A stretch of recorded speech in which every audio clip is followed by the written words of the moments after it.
Жалпы Москва жергесинде эмгектенип жүргөн биздин мекендештердин балдарына биринчи класс. Биринчи класс. Буну мектепке барат. Мектепке барат ушул жерде. Барат. Күнүнө 3 ирет тамак берет. Зерикпейт, ар дайым бир нерсе менен машыгат. Же окуу менен, же болбосо мында спорт менен. Советовали, потому что нормальная школа, арабский язык, английский, русский, там все учат они. Советовали приходить. Пайгамбарыбыздын кандай шартта жашаганын дал ушул кичинекейлерге көрсөтүп, динден көбүрөөк танытууну үйрөтөт экендар. Бул кабинет араб тил кабинети.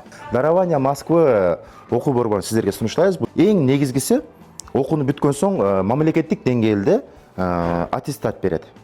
Ошондуктан шашылыңыздар, азыркы учурда 1 сентябрга чейин прием кабыл алуу жүрүп жаткан учуру.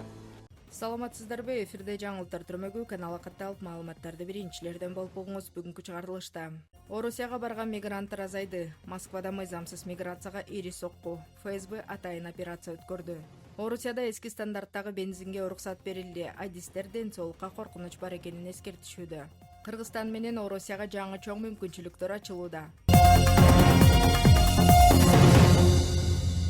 Борбор Азиядан келген эмгек мигранттарынын саны 15%га төмөндөдү. Орусияга жумуш издеп барган Борбор Азия өлкөлөрүнүн жарандарынын саны азайып жатат. Бул тууралуу Ведомости басылмасы чек ара кызматынын расмий статистикасына таянып билдирди. Маалыматка ылайык 2026 жылдын биринчи жарымында Өзбекстан, Тажикстан жана Кыргызстандын жарандарынын Орусияга жумуш максатында кирүүсү өткөн жылдын ушул мезгилине салыштырмалуу 15%га кыскарган. 2025 жылдын алгачкы 6 айында бул үч өлкөдөн жалпысынан 2 миллион 300 миңден ашык адам жумуш үчүн Орусияга барса, 2026 жылы бул көрсөткүч болжол менен 1 миллион 900 миң адамга чейин азайган. Өлкөлөр боюнча көрсөткүчтөр төмөнкүчө. Өзбекстан 1 миллион 100 миңден ашык адам 13%га азайган. Тажикстан 494 миң адам 17,5%га азайган. Кыргызстан 289 миң адам 16,5%га азайган. Эксперттер мындай төмөндөөнү Орусиядагы миграциялык эрежелердин катаалдашы, көзөмөлдүн күчөшү жана жумушка орношуу шарттарынын өзгөрүшү менен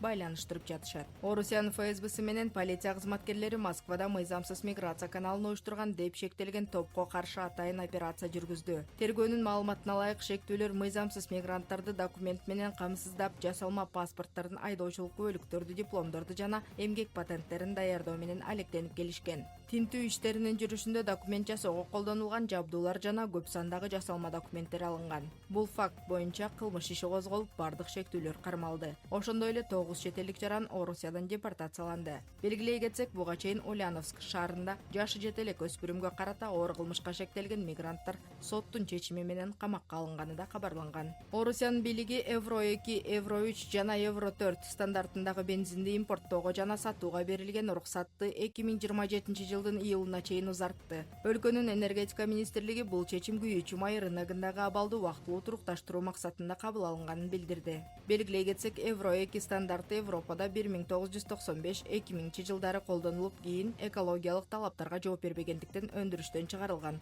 Ал эми Орусияда мындай бензинди колдонууга 2013 жылы толук тыюу салынган. Маалыматтарга караганда күкүрттүн көлөмү жогору. Бензин жана дизелди чыгарууга уруксат берилгенден кийин автоунааларды оңдоочу жайларга кайрылгандардын саны көбөйгөн. Адистер мындай күйүүчү май кыймылдаткычка терс таасир тийгизиши мүмкүн экенин белгилешет. Экологдор да коңгуроо кагууда. Алардын айтымында күкүртү көп бензин күйгөндө абага күкүрт диоксиди жана PM2,5 сыяктуу зыяндуу бөлүкчөлөр бөлүнүп чыгып, абанын булганышын күчөтүп, адамдардын ден соолугуна, айрыкча өпкөгө терс таасирин тийгизиши мүмкүн. Ошол эле учурда Орусияда күйүүчү май тартыштыгы уланууда. Акыркы айларда өлкөнүн бир катар аймактарында, анын ичинде Крымда жана Орусия көзөмөлдөгөн Украина аймактарында май коюучу жайларда узун кезектер жаралып, күйүүчү май жетишсиздиги байкалууда. Ысык көлдө өтүп жаткан Кыргыз-Орус экономикалык форумунун катышуучуларына Орусиянын президенти Владимир Путин видео кайрылуу жасап, эки өлкөнүн кызматташтыгы жаңы деңгээлге чыгып жатканын билдирди. Путин форумду уюштурууга кошкон салымы жана эки тараптуу алакаларды чыңдоого өзгөчө көңүл бурганы үчүн